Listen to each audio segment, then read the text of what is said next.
if you guys are interested in phlebotomy, you guys, you do not have to draw people for the rest of your lives as a phlebotomist with your license. You can also work in the laboratory.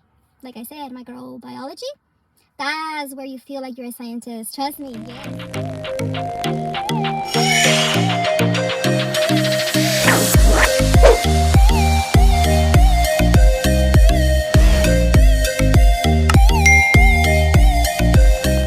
Welcome to my channel. Let me introduce myself.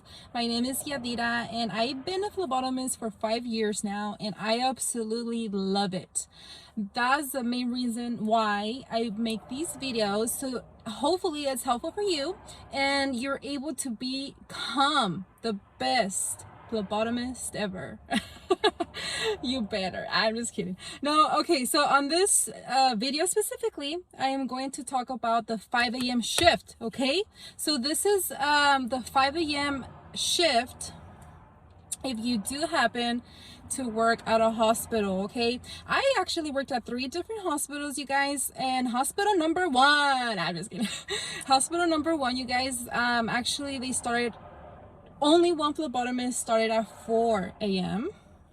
And basically the 4 a.m. and the night person do the morning rounds. And we do have one more phlebotomist who comes in at 5:30, and they normally focus on babies for morning rounds and moms. Okay, so let me just explain morning rounds really quick.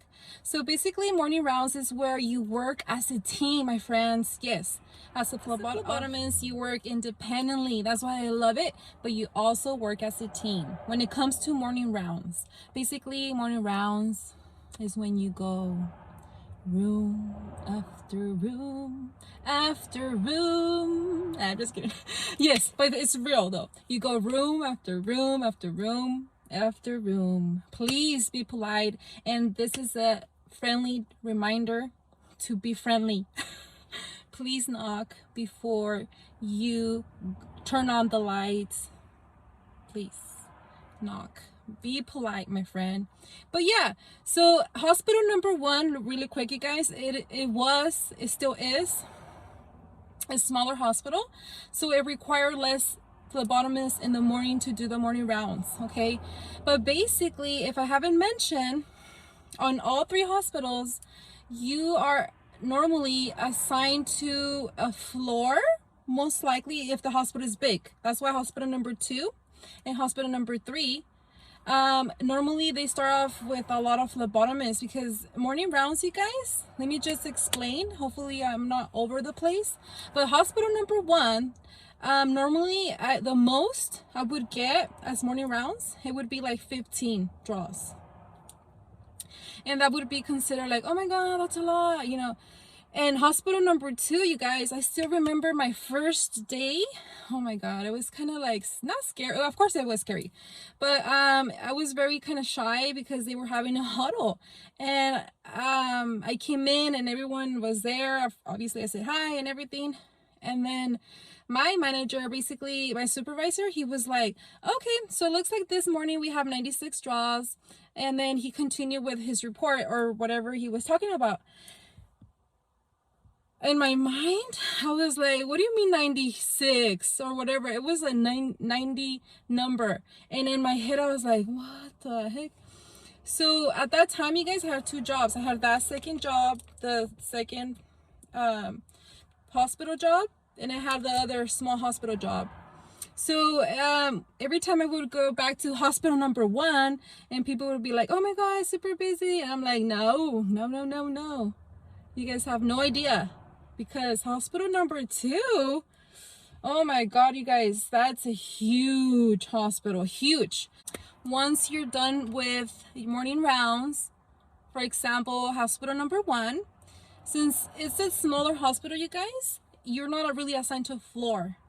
Hospital number 1, those 2 phlebotomists work together as a team to get everything that comes along, like time draws, any stat, you know, and so on. You just go with the flow.